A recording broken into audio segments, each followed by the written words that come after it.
வணக்கம், welcome to orange candy. நம்ம இன்றைக்கி பார்க்க போகிற ரெசிபி வந்து கருவாட்டு குழம்பு. ஸோ அந்த கருவாட்டு குழம்பு செய்யறதுக்கு தேவையான பொருளும் அதோட செய்முறையாக என்னென்னு வாங்க பார்க்கலாம்.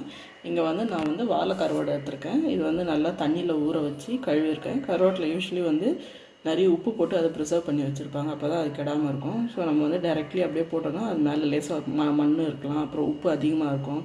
ஸோ அதெல்லாம் குழம்புல போச்சுன்னா நம்மளுக்கு டேஸ்ட் நல்லா இருக்காது. ஸோ எப்போயுமே கருவாடு வாங்கினீங்கன்னா தண்ணியில் நல்லா ஊற வச்சு தேய்ச்சி க்ளீன் பண்ணிக்கோங்க. அப்புறமா வாங்க இதோட எப்படி செய்யறதுன்னு வாங்க இப்போ பார்க்கலாம். ஒரு கடாயில் வந்து நான் வந்து ஒரு 2 ஸ்பூன் எண்ணெய் விட்டுக்கிறேன். எண்ணெய் சூடாக இருந்தால் அதில் வந்து 1 ஸ்பூன் வந்து கடுகு ஆட் பண்ணிடலாம். கடுகு வந்து நல்லா பொரியட்டும். கடுகு வந்து நல்லா பொரிஞ்சதுக்கப்புறமா அதில் வந்து வெங்காயம் ஆட் பண்ணிக்கோங்க. கூட வந்து ஒரு கொத்து கருவேப்பிலை ஆட் பண்ணிக்கோங்க.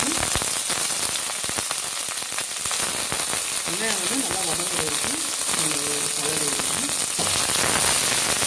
இப்போ வெங்காயம் வந்து நல்லா வதங்கிடுச்சு. இந்த ஸ்டேஜில் வந்து தக்காளி ஆட் பண்ணிக்கோங்க. தக்காளி நல்லா கொஞ்சம் கலரட்டும். தக்காளியும் வந்து நல்லா சாஃப்ட் ஆகிடுச்சு. இந்த ஸ்டேஜில் வந்து நம்ம இது எந்த காய்கறி வேணுமோ இதில் ஆட் பண்ணிக்கலாம். நான் வந்து இன்றைக்கி வந்து ஒரு பெரிய சைஸ் உருளைக்கிழங்கு வந்து நல்லா க்யூப்ஸ் மாதிரி கட் பண்ணி வச்சுருக்கேன், அதை ஆட் பண்ணிக்கிறேன். அப்புறமா ஒரு முருங்கைக்காய், அப்புறமா ஒரு 4 கத்திரிக்காய் வந்து நீட் வாட்டத்தில் அரிஞ்சு வச்சுருக்கேன், அதுவும் ஆட் பண்ணிடலாம். உங்களுக்கு நாட்டுக்காய் வந்து எந்த காய் வேணாலும் உங்களுக்கு விருப்பமான காய் வந்து இதில் சேர்த்துக்கலாம். உங்களுக்கு வேணுன்ற காயை இதில் ஆட் பண்ணிட்டு இது நல்லா வந்து நம்ம ஸ்லைட்டாக நல்லா வதக்கிக்கலாம். இப்போ இங்கே வந்து நான் புளிப்புக்காக வந்து குழம்புக்கு ஒரு பெரிய எலுமிச்சைப்பழம் சைஸ்க்கு புளி எடுத்து நல்லா வந்து ஒரு 4 கப்பு தண்ணியில் கரைச்சி வச்சுருக்கேன். ஸோ வந்து நீங்கள் அது வந்து புளி ஊற்றுறதுக்கு முன்னாடி உங்களுக்கு காரம் அட்ஜஸ்ட் பண்ணிக்கிறதுக்கு அந்த புளி நீங்கள் கரைச்சி வச்சுருக்க புளியில் நான் வந்து ஃபில்டர் பண்ணி எடுத்து வச்சிட்டேன். ஸோ இதில் வந்து நம்ம ஒரு 3லேருந்து 4 டேபிள் ஸ்பூன் அளவுக்கு வந்து குழம்பு மிளகாத்தூள் போட்டுக்கலாம்.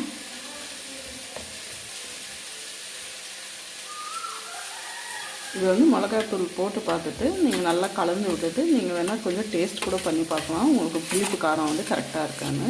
ஸோ உங்களுக்கு புளிப்பு அதிகமாக இருக்கிற மாதிரி இருந்துச்சுன்னா இந்த ஸ்டேஜில் மிளகாத்தூள் அதிகமாக ஆட் பண்ணிக்கலாம். இப்போ வந்து நம்ம நல்லா அந்த கட்டி இல்லாமல் அந்த குழம்பு மிளகாத்தூளை வந்து புளி கரைச்சலில் வந்து நல்லா கரைச்சாச்சு. இப்போ வாங்க இது நம்ம வெந்துட்டுருக்க காயில் வந்து இதை ஆட் பண்ணிடலாம். இதாங்க நம்ம காயில் வந்து ஸ்லைட்டாக நல்லா வதங்கிடுச்சு. இந்த ஸ்டேஜில் வந்து நம்ம புளி கரைச்சலும் அப்புறமா குழம்பு மிளகாத்தூள் கரைச்சி வச்சுருக்க மிக்சர் வந்து இதில் ஆட் பண்ணிக்கலாம். ஸோ காயெல்லாம் வந்து நல்லா இந்த புளி கரைச்சலில் நல்லா வேகட்டும். ப்ளஸ் வந்து இந்த புளி கரைச்சலில் இருக்கிற அந்த புளியோட பச்சை வாசனை மிளகாத்தூளோட பச்சை வாசனைலாம் போகிற வரைக்கும் இது வந்து நல்லா கொஞ்சம் கொதிக்கட்டும். இப்போ இது வந்து நம்ம மூடி போட்டு ஒரு மீடியம் ஃப்ளேமில் வச்சுட்டு இதை நல்லா கொதிக்க விடலாம். காயும் அதுக்குள்ளே வந்து நல்லா வெந்துடும். இப்போ வந்து நம்ம குழம்பு நல்லா கொதிச்சிருச்சு. நம்ம அந்த புளியோட பச்சை வாசனை, அந்த மசாலாவோட குழம்பு மிளகாத்தூளோட வாசனை எல்லாமே போயிடுச்சு. இப்போயே நல்லா குழம்பு நல்லா சூப்பராக வாசனை வருது. இந்த ஸ்டேஜில் வந்து நம்ம அலசி கழுவி க்ளீன் பண்ணி வச்சுருக்க வந்து கருவாடை வந்து ஆட் பண்ணிக்கலாம். இது வந்து ஜஸ்ட்டு வந்து ஃப்ளேவருக்காக தான். ஒரு 5 to 6 பீசஸ் மட்டும் போட்டால் போதும், ரொம்ப போடணும்னு அவசியம் இல்லை. இதுவே வந்து நம்மளுக்கு நல்ல மனம் கொடுக்கும். ஸோ கருவாடை போட்டுட்டு இப்போ வந்து நம்ம குழம்புக்கு தேவையான அளவுக்கு வந்து உப்பு ஆட் பண்ணிக்கலாம். இப்போ வந்து நம்ம கருவாடை போட்டுட்டு உப்பு ஆட் பண்ணியாச்சு. இப்போ ஒரு 5லேருந்து ஒரு 7 நிமிஷம் வரைக்கும் இது வந்து நல்லா கொதிக்க விட்டுருலாம். அதுலேயே வந்து நம்ம இந்த சூப்லேயே வந்து நம்ம கருவாடை வந்து நல்லா வெந்துடும்.